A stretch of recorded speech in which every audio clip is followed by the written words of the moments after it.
Members of Diggerland who are watching this. I'm beginning a series that starts tonight, and it's around a subject that we don't talk about in church a lot, and it's something though that as a community it affects everybody, and it's around suicide and mainly suicide awareness.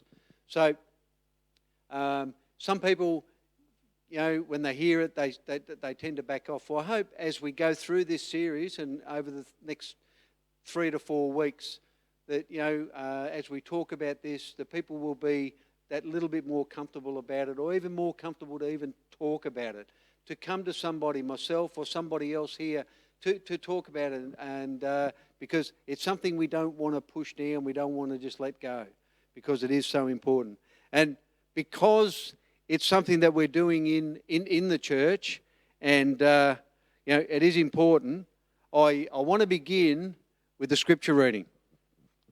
So my scripture reading starts in the Gospel of Mark, chapter 5. And it begins, Jesus and his disciples crossed Lake Galilee and came to shore near the town of Gerasa. When he was getting out of the boat, a man with an evil spirit quickly ran to him from the graveyard where he had been living. No one was able to tie the man up anymore, not even with a chain. He had often been put in chains and leg irons, but he broke the chains and he smashed the leg irons. No one could control him. Night and day he was in the graveyard or on the hills, yelling and cutting himself with stones. When the man saw Jesus in the distance, he ran up to him and knelt down. He shouted, "Jesus, Son of God in heaven, what do you want with me? Promise me in God's name that you won't torture me." The man said this to Jesus because he had already told the evil spirits to come out of him. Jesus asked, "What is your name?" The man answered him, "My name is Legions, because I have lots of evil spirits." Then he begged Jesus not to send them away. Over on the hillside, a large herd of pigs was feeding. So the evil spirits begged Jesus, "Send us into those pigs. Let us go into them."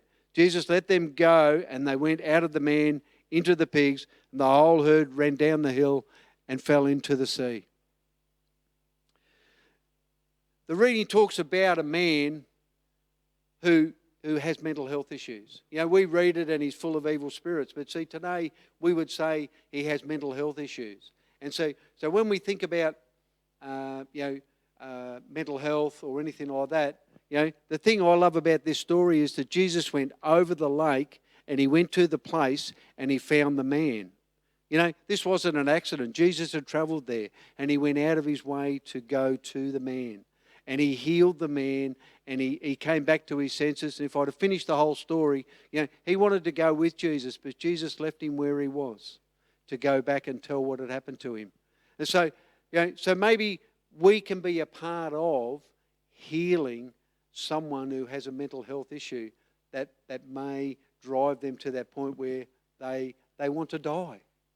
So we're going to talk about suicide awareness. And so the first slide that I have up is it's got 4 pictures on it, and it's a bit around risk status. And so initially we look at risk factors when we're talking about people who are being assessed. And so some of the factors are mental health problems. Yep, absolutely. Gender, male. Now see, males are the ones who present most often, or the higher percentage, who are suicidal. That doesn't mean that women don't, but men have a greater presentation for that. Family discord, violence or abuse. Family history of suicide. If there's been suicide in the family previously, that can lead to a predisposition, a thought that if they can do it, I can do it. History of alcohol and other substance use. Social or geographical isolation. Financial stress, bereavement, prior suicide attempt, trauma, or some specific populations. The Indigenous population in Australia has a high percentage of people who have risk factors around suicide. So when you read through that, those things don't come as a surprise. Financial stress, trauma, family discord, violence or abuse. So they're simple things, but these are things that are risk factors. And then if we move over to the next one, the warning signs are hopelessness, feeling trapped like there's no way out, increasing alcohol or drug use, withdrawn from friends, family or activities, little or no reason for living, no sense of purpose for life, uncharacteristic or impaired judgment or behaviour. So the thing there is that, these are warning signs that, I'm just starting my clock so I don't go overboard. These are warning signs that show that things have moved to the next level. Hopelessness. People who do feel that, it doesn't matter what I do. People don't say they're hopeless. What they talk about, is they can't do anything, things don't work, all this sort of stuff. But what they're saying is that they feel hopeless. And that feeling of hopelessness is one of those real factors we need to be aware of, because, we get many people come into the church looking for hope. And so we are the place that a person can come to find hope. So increase alcohol use, withdraw from family and friends. How many times do you hear of young people? They go into their room and they're playing games and they don't come out of their room. Previously, when I was working at Headspace, a lot of the clients that I would work with, would be in the room, on games for 50, 60 hours a week. And so people say, how do these things happen? They creep up. But the thing is, it happens in families, and families, think, I don't want to disturb this person. I don't want to upset them. But all we do is we allow people to withdraw. People have little or no reason for living. That's one of the real things we need to be looking out for. What are the tipping points or the crisis points? A relationship ending. Something happens to somebody who's been married for a long time and the relationship ends. It can be catastrophic. What do I do? This was the person I was planning to be with for the rest of my life, and now suddenly it's over. They don't love me anymore. You take that away from somebody, and that can be something that can tip a person over the point. Loss of status or respect. Debilitating physical illness or an accident. Sometimes a person can have an accident. They may not have any physical injuries, but they change. And people don't really take notice of the change, but after time they can look back and say, oh yeah, they used to do this, but they didn't do that anymore. But see, we feel people need to have these signs that are shining out, but sometimes the signs are very small, and we need to be really aware of those. A death or suicide of a relative or a friend, it can tip over. How many times have we heard or read in the paper somewhere where somebody somebody dies by suicide, and somebody who knows them later on dies by suicide because they feel that they can do it as well, because it's an answer for them. Suicide contagion. Someone famous or member of a peer group dies. Trauma and re-trauma. Think about families who grow up and there's domestic violence in the home. You've got little ones who are growing up, and they're surrounded by this trauma every day, while they're growing up. And this unknown fear, when they go in the house, they don't know what's going on, and so this trauma's there. And then, something happens to them when they get older, and they get in a relationship, and the person starts yelling at them, and so they become re-traumatized. And so the only way that they can get away from the trauma is they feel that they need to die. I want this to stop. And death is the way that will stop it for them, they feel. Interpersonal conflict, arguments, being abused or bullied. How many times do we hear that on the news about young ones who are being bullied? Cyberbullying is so huge today. Remember, when I was at school many years ago, if you were bullied at school, it wasn't so bad, because when you went home, you didn't see that person till the next day. Or, you wouldn't see them from from Friday to Monday, sorry. Or when there were school holidays, you wouldn't see them for 2 weeks or 6 weeks at Christmas. So you had these breaks. But now, with internet, social media, bullying is there all the time. And you say to young people, well, don't go on there. But see, this is their place. They need to check. They need to be socially connected. And so, they keep going on and looking. So, social media coverage of suicide, everybody on social media has got an opinion, but just because they've got an opinion doesn't make it a fact. But see, young people read stuff, and when their peers say it, they believe it, and so they take it as truth. So, social media drives a lot of things, And the imminent risks or the alerts we really need to be very aware of, and these are so obvious. The last one, expressed intent to die. Now, people can say, look, they're just looking for attention. No, they're not. They're not. If someone says they want to die, we need to take it seriously. We need to be working with this person. We need to connect. We need to make sure that this person isn't left alone so that they can actually follow through on that. Has a plan in mind. Do they have a plan? Has acted on intent. Have they thought about how they're going to do it, and they've actually purchased the means to do it. So they're acting on that intent. They have access to lethal means. Do you know in America, a couple of years ago, there were 38,000 deaths by suicide by gun in America alone. That's not counting all the other ways, but just by gun. And one of the things we know from research is that many people, the intent that they had to die happened, say in the afternoon, and because they had access to a firearm, they were dead within an hour or two. Because of access, because the lethal means was there. And the thing is that, if we just remove guns from people like we have in Australia, the incidence of suicide by gun in Australia has dropped because we've removed access from a lot of people. In America, they have access all the time. So therefore, it's really high.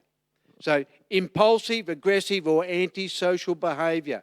And impulsive behaviour. When we talk about young men, they are impulsive and they do things sometimes on the spur of the moment. And so these are the things we need to look at. So when we look at risk status, we look at beginning of the baseline, the warning signs, the crisis tipping points, and then the imminent risk. So it's almost a journey. And see, we as the church, when we're in contact with people, if we see these things and we become aware of these things, we can actually intervene, or we can get somebody to intervene, or we can take somebody to a place like Ward 5 where they can be assessed. So these are the things that we can do, guys. And see, you don't have to be a social worker or a psychologist or anyone to actually do this. You can do it yourself. What about the myths of suicide? Talking about suicide is a bad idea, people say. Talking shows you care and will share the pain. When I sit with someone and they're talking to me about, they're wanting to die, and we start to talk about their pain. We start to talk about their circumstance. We start to talk about where they are right now. And we start to share, we start to engage, And so this person looks at you, and I've had it said to me many times, they look at me and say, you care. Yeah. See, that's sometimes all someone needs. But see, if we're too scared to talk about it, how will they know we care? We need to open up, okay? Talk about it, campaign silence, See, when the campaign was, don't talk about it, silence. The thing is, if we're silent, how will things change? If we're not listening, we're not doing risk assessment. The second one, myths of suicide. We should use risk assessments. It says here, It is simply not possible to predict suicide in an individual patient, and any attempt to subdivide patients into high risk and low risk categories is at best unhelpful and at worst will prevent provision of useful and needed psychiatric care. Now that's a mouthful, guys.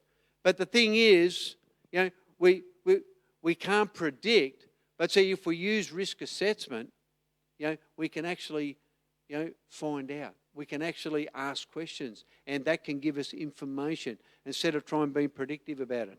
Researchers report that 60% of people who died by suicide denied having suicidal thoughts to medical professionals. Because quite often when someone's sitting with a medical professional, if they say they've got suicide intent, that they know that they will be assessed, that they may be put, they may go into a ward. They may be removed from that means of being able to do it. So they hold it as a secret. So the thing is, we need to be using assessments if we can. We will be liable. The fear of litigation. People will say that, if I ask a question and someone commits suicide and completes suicide, I'll be liable for it. No, you won't be. If you, with some of the things that we're going to talk about, if we're able to connect, we're able to document, we're able to do safety plan with somebody, we're able to work with others to make sure that this person's safe, we can show that that we as a body were working with this person to keep them safe. There's no way we'll be litigated. No, we won't. But the thing is, if we don't, then we fall into that risk. Because the thing is that, we need to be looking out for people. Because if someone dies and there are questions asked, so someone in the church, somebody comes in and say, well, what did you do? What didn't you do? Forced hospitalisation helps people. That's a myth. Feeling of powerlessness dominated my experience of mental health services. And this feeling was at its worst when I was sectioned. Section 351 brings you into the base and can put you into lockup. Sectioning replicated aspects of the traumatic experience that initially caused my suicidal crisis. I felt trapped, captive, and utterly out of control. I couldn't escape. This is a woman whose experience in the UK, Joy Hibbins. See, people feel if they talk about it, they're going to be hospitalised. Now, we know that, that doesn't always work, because it says here, elevated suicide rates can last for up to 2 years after hospitalisation. People learn to stop talking about suicidal thoughts. I work in suicide prevention, and, the team that we work with, we know that hospitalisation isn't just the answer. Our goal is to connect with the person when they're in hospital, if they have to go in there to be safe. We connect with them there, and maybe 3 or 4 times before they actually go into and then we connect in community with them. But see, being a professional, that's my job. But see, we as the body of Christ, we offer hope. We offer connection. Social isolation is one of the big things, as I said before. We offer something different to people than social isolation. We offer something for people to come to be a part of, to connect with a family, to be able to be loved and cared for here. And see, that's the thing that makes a difference with people who are struggling. They're isolated, they're hopeless, they're helpless. If you feel unloved and you're hopeless, helpless, and you bring a group of people like the church here into their life, and you combat that, you change somebody's life. You change their attitude towards, from wanting to die to reasons to live.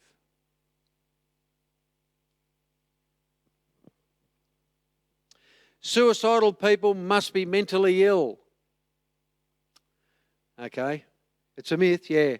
Suicidal thoughts and feelings are not always connected to a diagnosed mental health problem. There are many situational factors that can contribute to suicidal thoughts and ideation. Many things outside of, you know, you know, quite often when you're talking to somebody who does have a diagnosed mental health problem, and they do talk about it, yes, but most of the time when I talk to people, they don't have a diagnosed mental health problem. They're having mental health issues, things that are impacting their life and their mental health, yes, but they don't have a mental illness. And so again, the thing is the situational factors in their life that says there contribute to their thoughts and ideation. Ideation means that these thoughts are in their mind and these thoughts of dying are there, The thing is, we can work with somebody who has suicide ideation and that may not go away. They may have thoughts of suicide. But the thing is that they don't have intent, they don't have plan, they don't follow through. But they may have these recurring thoughts of suicide ideation because that's something that's inside. The thing is that we can work with that and we can lower the risk. And so the person can get through that and they can go on. I saw a man the other day who I worked with about 4 or 5 years ago now, 4.5 years ago. And this person had, chronic suicide ideation, would think about it all every day. And I saw this young person walking down the street, and I was out walking, had a hat on, sunglasses. He didn't recognise me, thank goodness. And, I saw him, and he's dressed in a new work uniform, and he's doing a different job, and just he looked different, But see, to see that young man 4 or 5 years ago, you would have thought, wow. To see him then, it wasn't just me. There were many people who engaged with this young man. But see, he had suicide ideation for quite a while. But today he's worked his way through it. And see, we can do that. Thoughts of suicide aren't always the problem. I guess the question is if someone expresses that desire that they say they want to die, the question we follow up with is, what's your plan? Do you have a plan? How will you do this?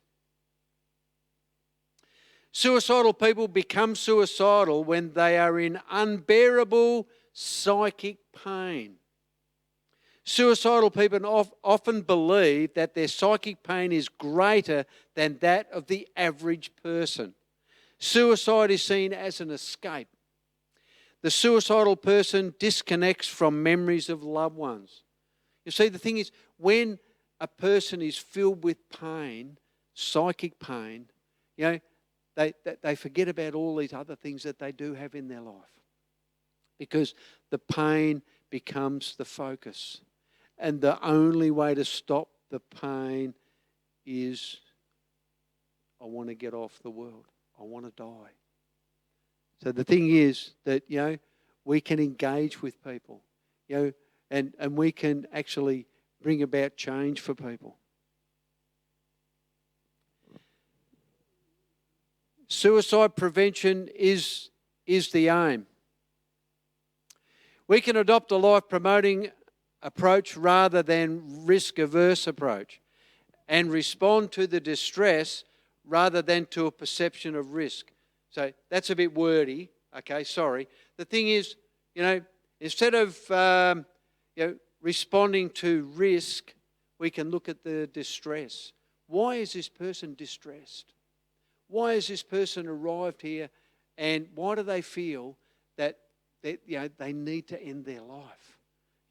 What is that distress in their life that we can actually engage with, that we can actually change with them? When you say you want to kill yourself, what do you mean by that? That's what we can say to a person. What do you mean by that? It may sound a little bit silly because you say, well, you want to kill yourself. But, what do you mean? Do they just want the pain to stop? Is that it? Is that the only thing? what is leading you to the point of wanting to die? See, people think if we ask these questions, people will become more worried about it. We'll talk them into it or whatever. But see, a person who has made up their mind that dying by suicide is the answer, then the reality is that, if they come and talk to me or talk to you for an hour and they go outside, they know that they can go home and do it. But see, if they don't engage with us and we don't talk to them about, what's leading them to that point, what are the reasons behind that, why, trying to change that perception of distress, not risk.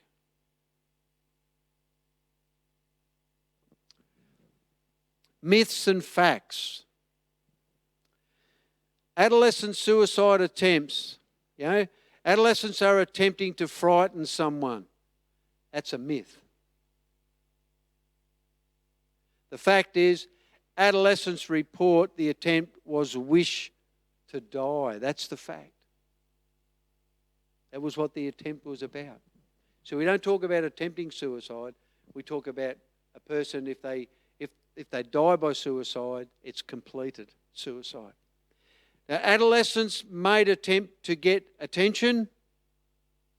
Adolescents report attempt was to get relief. This is what adolescents are saying when we talk about it to them. And adolescents made attempt to get revenge.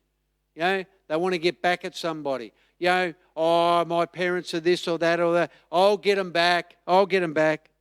The fact is, the adolescents report the attempt was to escape.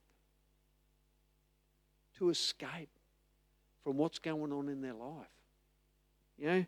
What has led this person to this particular thought and why?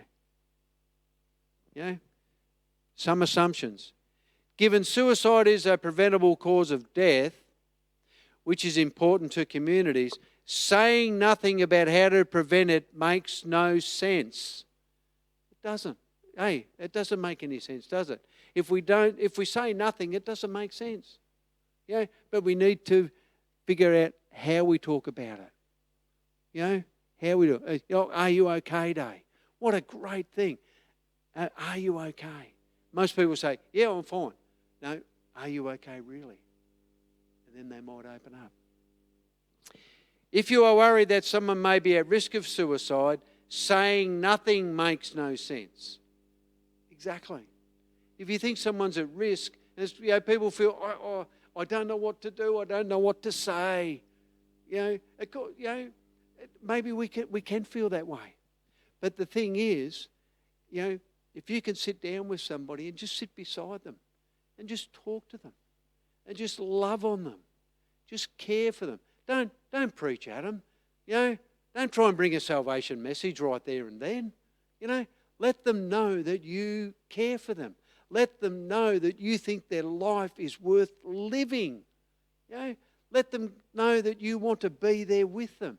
You would like to do the journey with them from where they are to the new. Let them know that.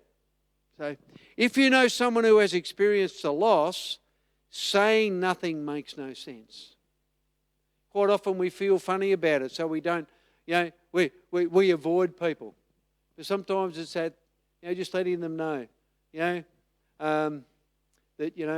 if I'm not sure what to say and I've talked to somebody who's had a loss, I'll say to them, I'm just thinking of you and praying for you.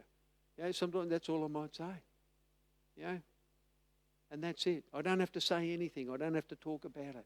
I just need to let them know that I care. I care. Given suicide is an issue that affects everyone, media that reports nothing about the issue makes no sense. You see, we need to think about media or think about how the church can report these things and, do it well. If we talk about it from the platform, we need to do it well. quite often I've been in churches and I've heard people talk about it, and I guess I worry, because suicide is a complex issue. But the thing is that, if we care, if we love, if we get beside people, we can bring change. See, that's all I do. When I'm at work, I go into the ward, in Ward 5, where people are in there for a week or a fortnight, and I can just sit beside them and talk. And that's all I do. I'm going to talk about an example as I finish this session.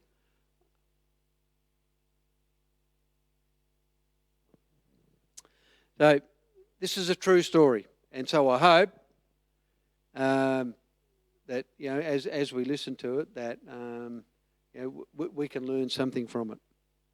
So imagine you are one of 2 GPs in a small regional town in South Australia. For some years now, you've been seeing a local family comprising of Victor and Beverly and their 3 sons, Aidan, who's 20 years old, Nathan, who's 18 years old, and Tim, who's 16 years old. 3 boys all live at home on the family sheep farm. Victor is a 3rd-generation sheep farmer. You don't know Victor well, and he rarely comes to see you in your surgery. His own family members and town locals report that he is a quiet, reserved man and a tricky character. You know Beverly well. She has a long history of anxiety and depression, which you treat and which she manages adeptly due to her pragmatism and good insight. Aidan, the elder son, is an affable, relaxed young man, popular with a strong social network. You have a good relationship with him, seeing him intermittently and as required. During his final year at school, Aidan experienced an episode characterised by anger and poorly formed persecutory delusions. Okay. A telehealth psychiatry consult established that Aidan was experiencing a drug-induced psychosis. Aidan was rattled by the episode and ceased his recreational use of marijuana and amphetamines promptly and willingly, but was disinclined to stop drinking. He shares with you that most weekends, while some of his mates drug on, me and the others just drink. We're known as the drinkers. Aidan attributes his swift recovery from the episode to taking some control of my future by deciding to leave school and pursue a mechanic apprenticeship. He shared with you this decision was causing much conflict between him and his father. He agreed to your suggestion to talk with a psychologist with whom he actively engaged for 6 sessions. Feeling satisfied with the process and even more solid with his decision, while trying to secure an apprenticeship, he worked a number of part-time jobs. Nathan, the middle child, is also well known to you, the GP, by way of his ADHD diagnosis, which was made about 5 years ago. His ADHD, along with his anxiety, diagnosed 2 years ago, are well managed by a fly-in, fly-out psychiatrist who sees him every 6 months. Nathan is still at school. He's a chatty, positive boy who struggles with social connections and cites Aidan as his best friend. He is prone to impulsivity, which Beverly worries about. For a period of time, he saw a psychologist for his anxiety. However, the visits were ceased as the family could no longer afford them. Tim, the youngest boy, does well academically and socially. He gets on with both his brothers, but is relatively independent of them. Beverly has shared with you that Tim is my only boy who I don't worry about, and that includes Victor, the father. You know she worries about Aidan's binge drinking and his relationship with Victor, about Nathan's social isolation and how he'll cope with Aidan's move out of home, and about Victor, who keeps things bottled up and tells her that her worries are all in her head. Excuse me. In fact, she tells you Victor doesn't believe in mental health. Okay, so that's all background, guys. Okay, the present. Aidan makes an appointment to see you, requesting a medical certificate for a job interview he was unable to attend. He looks dreadful. He's tired, he's dishevelled, he's angry. You ask him how he is, sharing your concerns regarding his presentation. He tells you that he has just broken up with his girlfriend of 15 months as he discovered she had slept with one of his friends. He admits to being pretty freaked out by it. Doc, I've lost my best mate and my best friend. In talking about it, Aidan concedes he has thoughts of his own death, but reassures you he has no plans to, nor would he ever consider killing himself. You refer him to the same psychologist he saw previously and arrange a follow-up appointment with him in 4 weeks. He seems happy with this arrangement. Okay. Aidan doesn't follow through with the psychologist's referral, nor does he attend his follow-up appointment with you. Your practice nurse rings to reschedule, but Aidan claims he's fine and has no need to see you. 2 weeks later, you are rostered on call at the local hospital. You get a call that you were needed to certify a death by suicide. And you are shocked to learn that it is Aidan. He had hanged himself in the farmer's shearing shed. He was found by his brother Nathan. 3 weeks later, you catch up with the family at Aidan's funeral. The funeral is big with many local community in attendance. You struggle to make contact with Beverly and Tim as they are continually surrounded by well-wishers. Victor and Nathan both appear to be isolating themselves, hanging back away from the crowd and each other. You manage to make contact with Beverly to share your condolences. You tell her that you'd like to visit her and the family at home. She agrees, and your practice nurse arranges the appointment. Not surprisingly, at the home visit, you find the family bereft. Beverly and Victor are at odds, with Beverly wanting to talk about Aidan and Victor shutting her down. All this chatter isn't going to help bring Aidan back, he says, and it'll just end up with you feeling more sad. You sense Victor's passive aggression is directed at you for missing clues to Aidan's state of mind.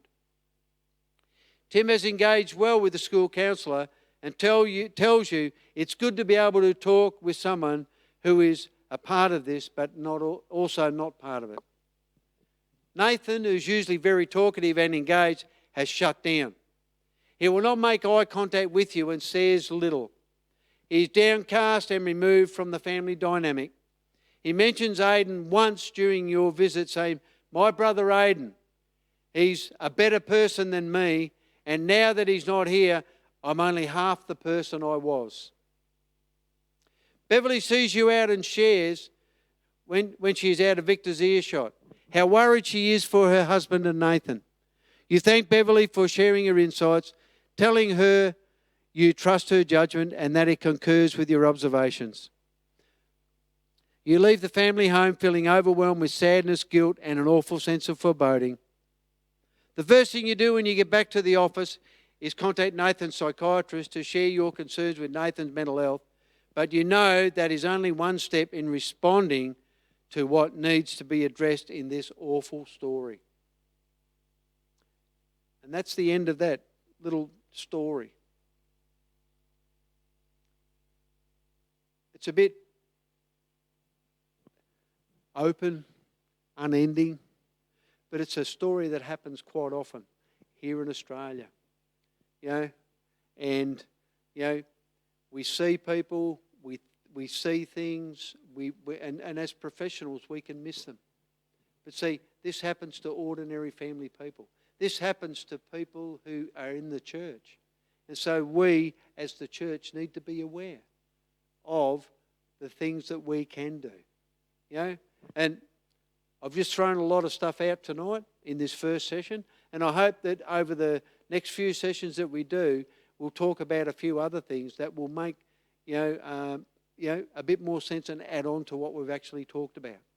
So, as I finish, I just want to thank you for listening. Thank you for tuning in. And guys, I want to encourage you. If you're not sure about stuff, talk to somebody.